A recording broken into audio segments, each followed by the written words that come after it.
Hi students, how are you? Welcome to third year 5th sem. In 5th sem, I will teach electronics subject, consumer electronics paper, that is 6th paper. In this paper, you learn many things. Washing machines, microwave ovens, Xerox machine, calculators, barcode scanner, so many things you learn.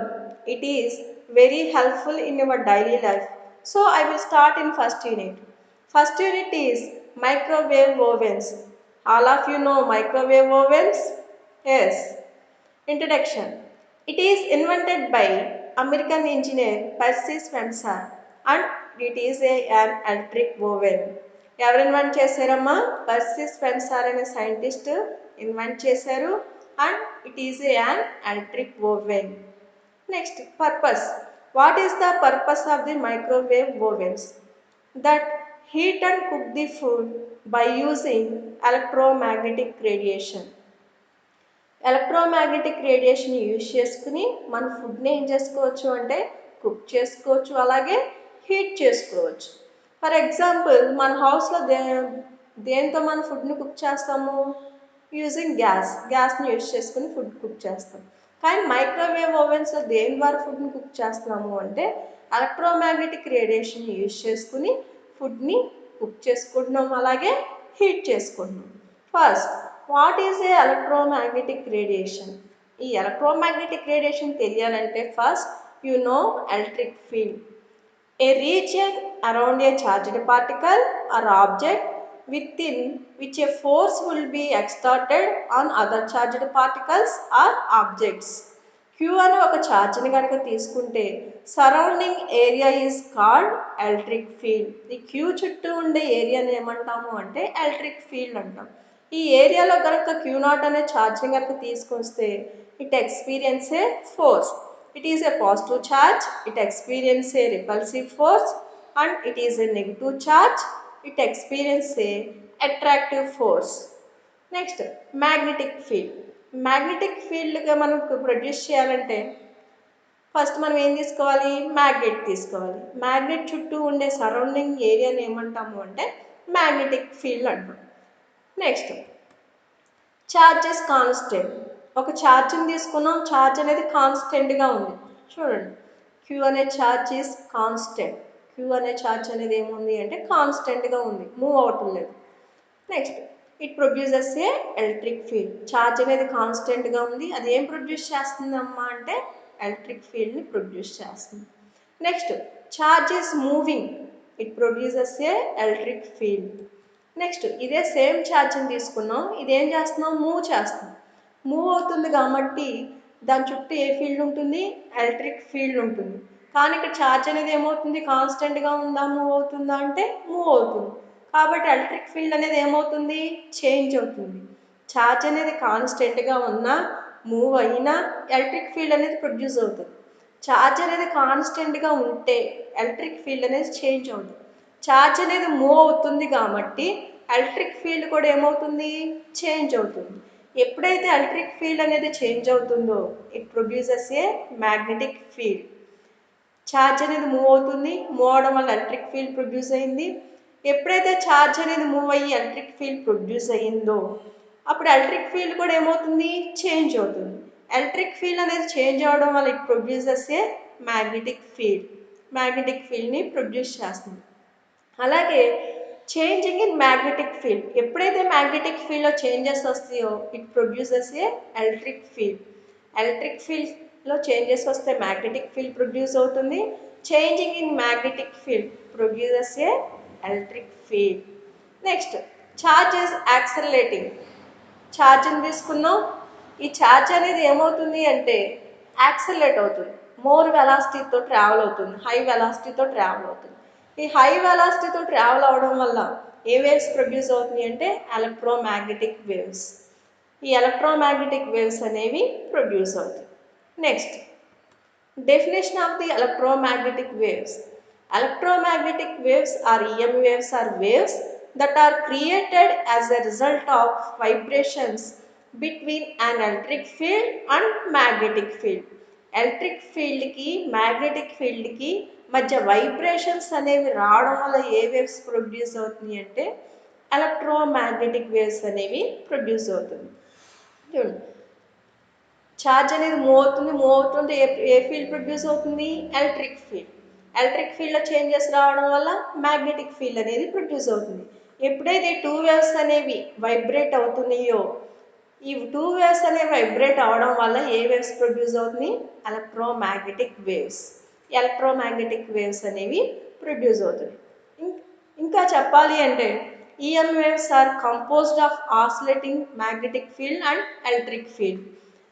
Electric field magnetic field compose oscillating అవడం వల్ల ఏ waves produce అవుతుంది? Electromagnetic waves.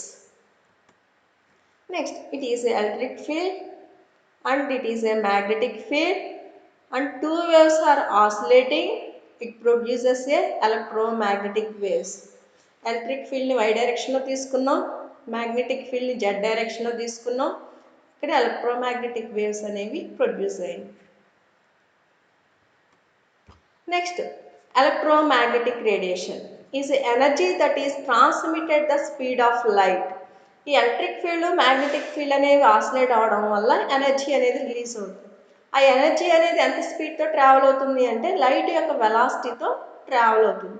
ఆ ఎనర్జీని wave length ఫ్రీక్వెన్సీని బట్టి electromagnetic స్పెక్ట్రమ్ని తీసుకొచ్చాం. ఆ electromagnetic స్పెక్ట్రమ్లో ఎన్ని రీజియన్స్ ఉంటాయి అంటే 7 రీజియన్స్ ఉంటాయి. ఆ 7 రీజియన్స్ ఏంటి అంటే gamma ray, X ray, ultraviolet, visible light, infrared, microwaves, radio waves. చూడమ్మా, ఈ ఎలక్ట్రోమాగ్నెటిక్ స్పెక్ట్రంలో ఆ ఎలక్ట్రోమాగ్నెటిక్ వేవ్స్కి different wavelengths, different frequencies ఉంటాయి. అన్ని వేవ్స్కి ఒకే ఫ్రీక్వెన్సీ, ఒకే వేవ్ లెంత్ ఉండాలని లేదు. దాని యొక్క ఫ్రీక్వెన్సీ, ఆ వేవ్స్ యొక్క ఫ్రీక్వెన్సీ, ఆ వేవ్స్ యొక్క వేవ్ లెంత్ని బట్టి 7 రీజియన్స్గా డివైడ్ చేసుకున్నాం. ఆ 7 రీజియన్స్ ఏంటి అంటే gamma ray, X ray, ultraviolet ray, visible light, infrared, microwave, radio wave. ఈ 7 వేవ్స్గా డివైడ్ చేసుకుంది. ఇక్కడికి వచ్చేపటికి it is a wavelength, frequency, photon energy. Gamma రేస్కి వేవ్ లెంత్ అనేది ఎలా ఉంటుంది అంటే లోగా ఉంటుంది, ఫ్రీక్వెన్సీ వచ్చేపాటికి హైగా ఉంటుంది. రేడియో వేవ్స్కి వేవ్ లెంత్ అనేది ఎలా ఉంటుంది అంటే హైగా ఉంటుంది, ఫ్రీక్వెన్సీ వచ్చేపాటికి ఎలా ఉంటుంది అంటే లోగా ఉంటుంది. ఈ 7 రీజియన్స్లో మనం యూజ్ చేసుకునేది ఏంటిది అంటే మైక్రోవేవ్స్. ఈ మైక్రోవేవ్స్కి వేవ్ లెంత్ వచ్చేప్పటికి 1 meter to 1 millimeter and frequency 300 megahertz to 300 gigahertz and photon energy 1.24 new electron volts to 1.24 milli electron volts. ఈ 7 రీజియన్స్లో మనం మైక్రోవేవ్ ఓవెన్స్లో యూజ్ చేసే వేవ్స్ ఏంటి అంటే మైక్రోవేవ్స్. ఈ ఎలక్ట్రోమాగ్నెటిక్ స్పెక్ట్రంలో, ఈ ఎలక్ట్రోమాగ్నెటిక్ రేడియేషన్లో మనం ఏ వేవ్స్ని యూజ్ చేసుకుని ఫుడ్ని కుక్ చేస్తున్నాము అంటే ఈ 7లో ఈ మైక్రోవేవ్స్ని యూజ్ చేసుకుని మనం ఫుడ్ కుక్ చేస్తున్నాం. ఈ 7 వేవ్స్ని ఎందుకు యూజ్ చేస్తామో నెక్స్ట్ స్లైడ్లో చూద్దాం. It is a radio waves, microwaves oven, infrared remote, visible, ultraviolet, X-rays, gamma rays. 7 waves. Next, ఈ 7 వేవ్స్లో మనం ఏ వేవ్స్ని యూజ్ చేసుకుంటున్నాం? మైక్రోవేవ్స్ని యూజ్ చేసుకుని మనం ఫుడ్ని ప్రిపేర్ చేసుకుంటున్నాం. మైక్రోవేవ్స్ వేవ్ లెంత్ ఎంత ఉంటుంది అంటే 1 meter to 1 millimeter and frequency 300 megahertz to 300 gigahertz. దీని యొక్క ఫ్రీక్వెన్సీ 300 మెగాహెర్ట్జ్ నుంచి 300 గిగాహెర్ట్జ్లో మనం మైక్రోవేవ్ ఓవెన్లో ఫుడ్ ప్రిపేర్ చేసుకోవాలి అంటే ఎంత ఫ్రీక్వెన్సీ మనకు అక్కర్లేదు. ఓన్లీ ఎంత ఫ్రీక్వెన్సీ కావాలి అంటే 2.4 గిగాహెర్ట్జ్ మాత్రమే మనం ఫ్రీక్వెన్సీని తీసుకుంటాం.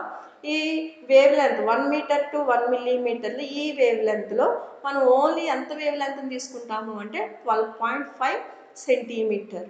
ఈ మైక్రోవేవ్స్లో మొత్తం వేవ్ లెంత్ మనం తీసుకోవట్లేదు, మొత్తం ఫ్రీక్వెన్సీ మనం తీసుకోవట్లేదు. మైక్రోవేవ్లో ఫుడ్ని ప్రిపేర్ చేయాలి అంటే మనకి ఎంత ఫ్రీక్వెన్సీ కావాలి? 300 నుంచి 300 మెగాహెర్ట్జ్లో ఓన్లీ 2.4 గిగాహెర్ట్జ్ మాత్రమే తీసుకుంటున్నాం. అలాగే వేవ్ లెంత్ వచ్చేపాటికి 12.5 సెంటీమీటర్స్ మాత్రమే. ఒక ఫుడ్ని ప్రిపేర్ చేయాలంటే ఫ్రీక్వెన్సీ ఎంత ఉండాలి? 2.4 గిగాహెర్ట్జ్. అండ్ వేవ్ లెంత్ ఎంత ఉండాలమ్మా అంటే 12.5 సెంటీమీటర్స్. మైక్రోవేవ్ ఓవెన్లో ఫుడ్ని కుక్ చేయాలి అంటే ఎలక్ట్రోమాగ్నెటిక్ వేవ్స్ కావాలి. ఆ ఎలక్ట్రోమాగ్నెటిక్ వేవ్స్ని ఎక్కడో 7 వేవ్స్గా డివైడ్ చేసుకున్నారు. ఆ 7 వేవ్స్లో మనం ఏ వేవ్స్ని యూజ్ చేసుకుంటున్నాము అంటే మైక్రోవేవ్స్ని యూజ్ చేసుకుని ఫుడ్ని ప్రిపేర్ చేసుకుంటున్నాం. మైక్రోవేవ్ ఓవెన్లో ఫుడ్ ప్రిపేర్ అవ్వాలి అంటే ఎలక్ట్రోమాగ్నెటిక్ వేవ్స్లో మైక్రోవేవ్స్ ద్వారానే మనం ఫుడ్ని ప్రిపేర్ చేసుకోగలం. ఎంత ఫ్రీక్వెన్సీ కావాలి అంటే 2.4 గిగాహెర్ట్జ్. అండ్ వేవ్ లెంత్ ఎంత కావాలి అంటే 12.5 సెంటీమీటర్స్. అండ్